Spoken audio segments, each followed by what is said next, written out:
Donc, dans cette vidéo, opération 40, donc c'est une vidéo qui est toujours à la suite de la combinaison là, en opération du joint 1 et 2, qui est fait en combiné. Dans ce cas-ci, on est sur la perceuse, on va venir percer. Donc, un peu comme l'opération 30 qui a été vue précédemment. On avait un gabarit pour venir travailler les deux pièces en même temps.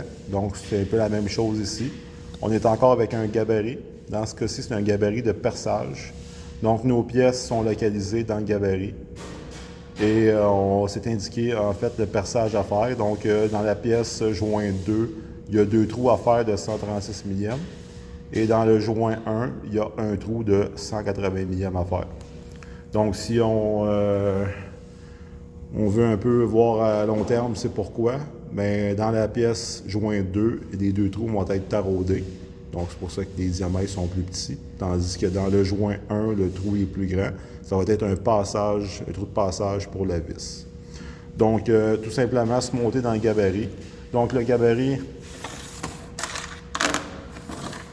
il est ici. Donc, on va faire l'installation des pièces dans le gabarit.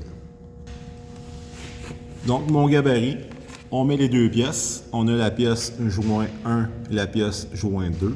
Pour l'exercice, moi, les pièces ont déjà été percées, mais c'est pas grave, on va voir quand même le montage.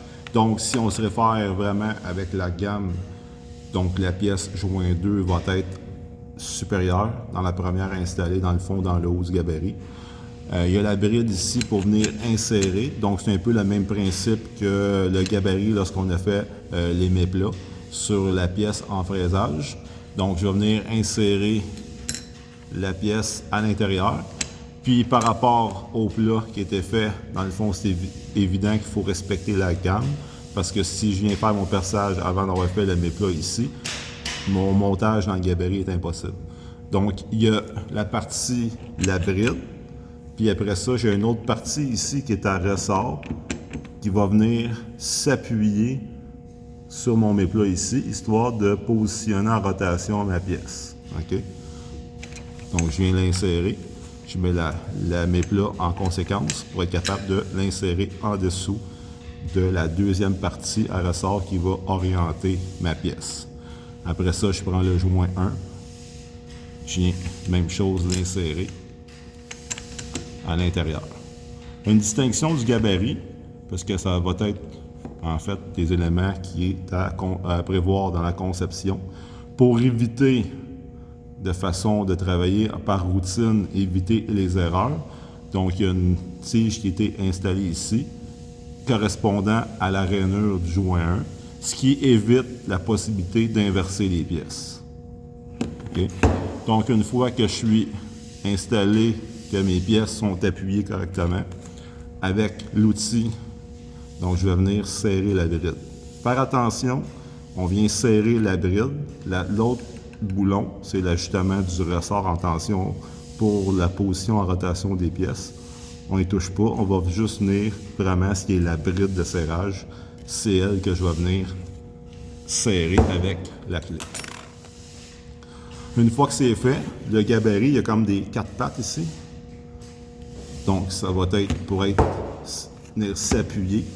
On a un trou, un orifice qui est ici. Donc, la pièce qui est là, cylindrique, on appelle ça un canon de perçage. Donc, c'est mentionné ici, forêt 29. Forêt 29, c'est le forêt qui va me donner le diamètre de 136.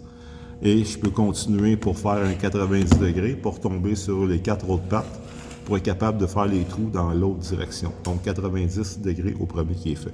Donc, je me retrouve à avoir 2 autres canons de perçage. Faire attention, donc forêt 29 ici, et l'autre c'est forêt 15, parce qu'on avait 2 trous de 136 mm, donc 2 fois le forêt 9, donc lui ici et l'autre sur le côté pour la seule pièce, dans le fond la pièce joint 2, et le trou qui était de passage, qui est un diamètre plus grand de 180, ça équivaut au forêt numéro 15, donc le canon est plus gros. Fait que je viens sur la perceuse et je viens exécuter mon perçage.